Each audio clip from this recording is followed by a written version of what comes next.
Good afternoon, everyone. The title of my paper is Anthropomorphism and its Functions in MALIK MUNNU, A Voice on Kashmir. A basic definition of anthropomorphism is the attribution of human traits or characteristics to animals or other non-human entities. It is commonly found in mythological stories, folk tales, fairy tales, children's stories, and moral stories. Anthropomorphic characters have been commonly used in the comic traditions all over the world as well. But they were mostly used in specific genres of comics or graphic narratives, which usually do not have serious subject matter. Art Spiegelman's Mouse brought a paradigm shift in graphic narratives, and it is arguably the first critically acclaimed graphic narrative to use anthropomorphic characters to deal with a very serious subject matter. It normalized the use of anthropomorphism in graphic narratives which deal with mature themes, social issues, and serious subject matter.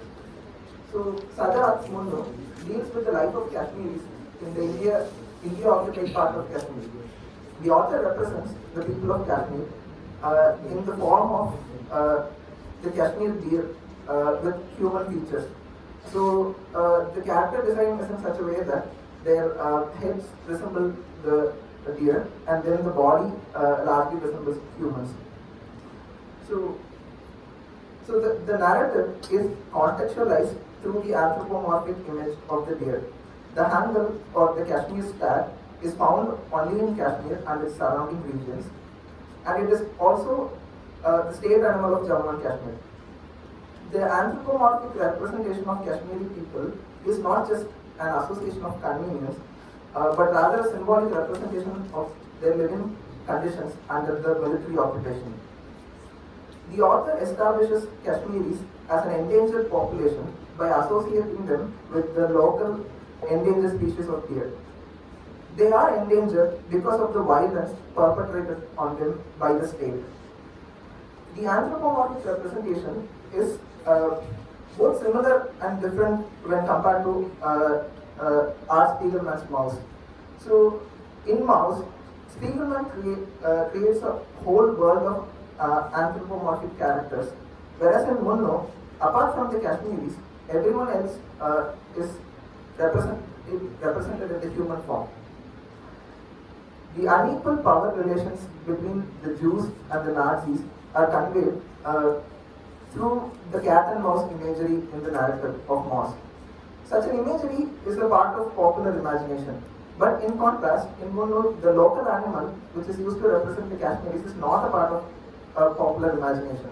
It is a region and culture-specific image, which demands a certain level of critical literacy from the reader by pushing them to uncover its cultural and narrative significance. Thus, the anthropomorphic image of the Kashmir stag roots the narrative in local culture and history. It establishes the unequal power relations and also demands critical literacy from the readers all simultaneously. The anthropomorphic body symbolizes a state of in-betweenness. It is between the human form and the animal form. So it kind of reflects the state which Kashmir is currently in. So it is caught between the power struggle of two countries. One can argue that it is also symbolic of the author's stance on the autonomy of Kashmir. He does not want Kashmir to be a part of India or Pakistan. He wants it to be free from military occupation. Thus, the anthropomorphic body symbolizes the freedom that Kashmir is striving for. The idea of nationhood is also problematized through them. The Indians, Pakistanis, and Westerners are all represented in the human form, but throughout the narrative, these human bodies either perpetrate violence on the anthropomorphic bodies, or they remain as passive observers to the violence perpetrated. It also problematizes the idea of nation and national identity, because that identity imposed on the Kashmiris is imposed and upheld through violence.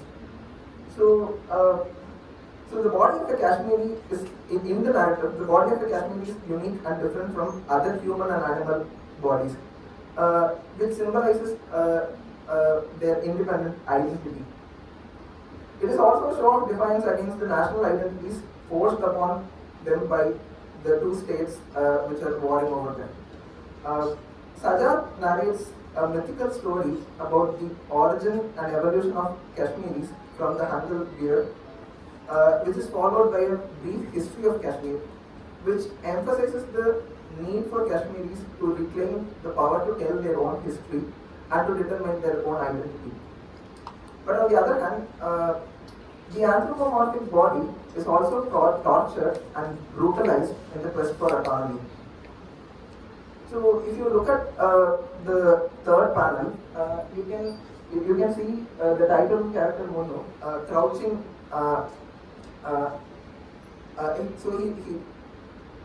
So he's almost in a state of he looks like an animal on all fours. Like he is oppressed to that particular state through the fear of violence which might be perpetrated by the army.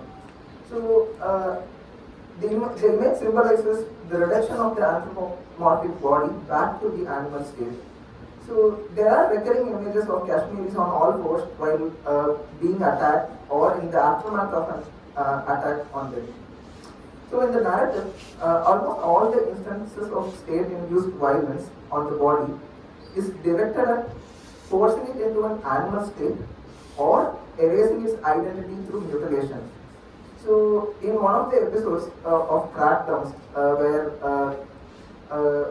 the Kashmiris are so after an episode of Crackdown in the narrative, so we see two bodies of Kashmiri men being dragged through the streets. So in that particular panel, there is a dialogue box which reads, "Their bodies were then dragged through the streets of Batamadu until there was no skin left on their faces."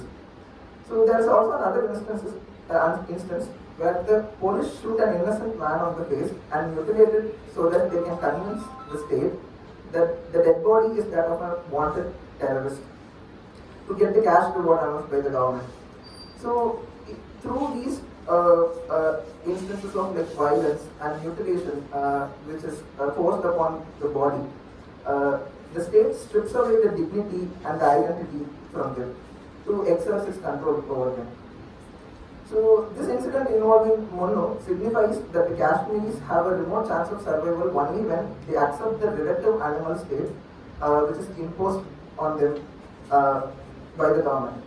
Thus, the anthropomorphic body functions as a site in which the conflict surrounding identity and autonomy takes place. So fences, barbed wires, barricades and military checkpoints are blended into the narrative's landscape. The anthropomorphic bodies are placed within these restricted spaces and violence is perpetrated on them by the state through the army and the police. The army men with their guns are outside the fences in normal times, and then whenever they come inside, they hunt the Kashmiris down. They kill them, and or they hurt them in very bad ways, or they take them and then these people don't come back to their homes at all. They just get vanished.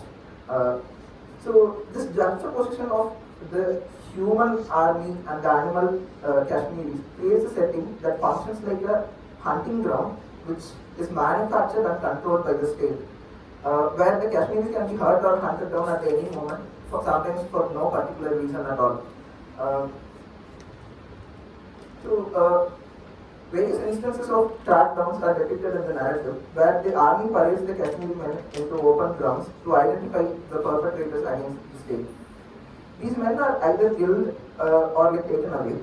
So, in every depiction of these parades, the Kashmiris walk in files with their hands raised above their heads. The image has an uncanny resemblance to how meat is lined up in the hooks in slaughterhouses. So the anthropomorphic body is represented as a vulnerable entity in their own land, which has been turned into a slaughterhouse by the state. The animal hierarchy in the narrative is established by the constant but subtle presence of the stray dogs throughout the narrative. They are seen moving freely through the streets and ruins of the buildings in the town. In contrast, the movements of the Kashmiris are restricted through various means.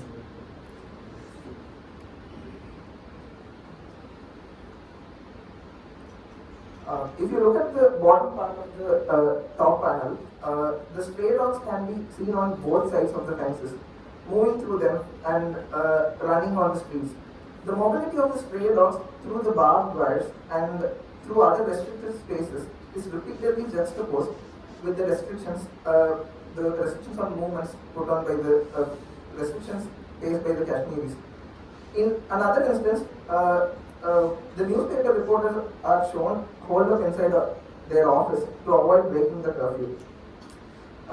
Whereas in the same page of that depiction, you can see a lot of stray dogs standing freely on the empty streets.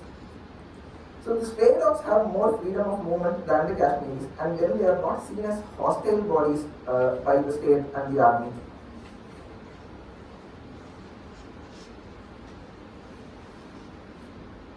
In this next image, if you see the background of the last panel, there is a banner which reads, "We even save the birds, hyphen Indian Army." So the placement of this banner is ironic because only in the previous pages, MUNNU narrates the atrocities committed by the army against the Kashmiris.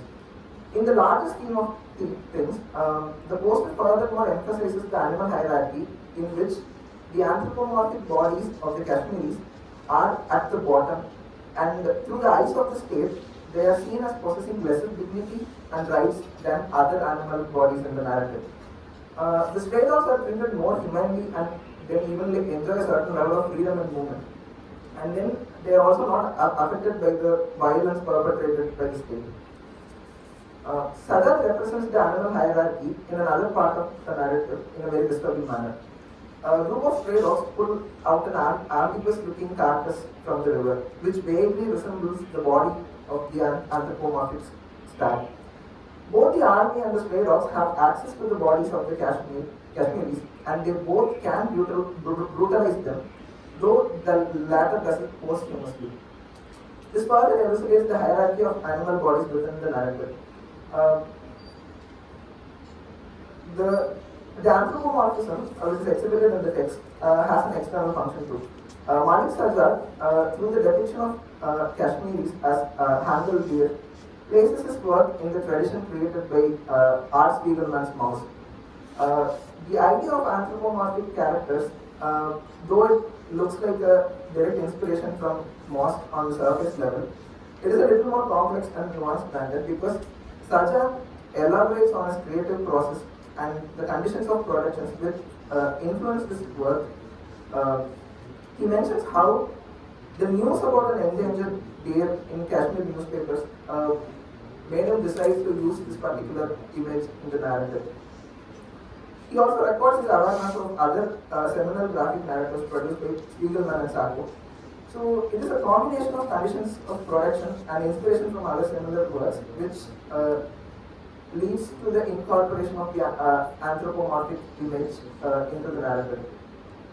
So while the association of this text with mosque creates more exposure to the work, it also undermines its originality because it is always when this text is talked about in popular platforms, they are always associated. They always associate MUNNU with mosque, and then they almost say it is like an Indian version of mosque, which is actually not true because the text is far more complex. The resemblance kind of ends with the representation of characters as anthropomorphic bodies. So, to sum up, anthropomorphism is at the center of the meaning-making process in this graphic narrative. Its varying facets and functions add layers of meaning to the narrative. It also contextualizes the narrative within the history and culture of Kashmir, problematizing the idea of nationhood, and it also creates an animal hierarchy through which unequal power relations are revealed. It plays a pivotal role in the making and breaking of identities in the narrative. It also situates the text within the global tradition of graphic narratives, beginning from Mosque. So, studying or analyzing various facets of anthropomorphism in this text leads to a nuanced and holistic understanding of the text.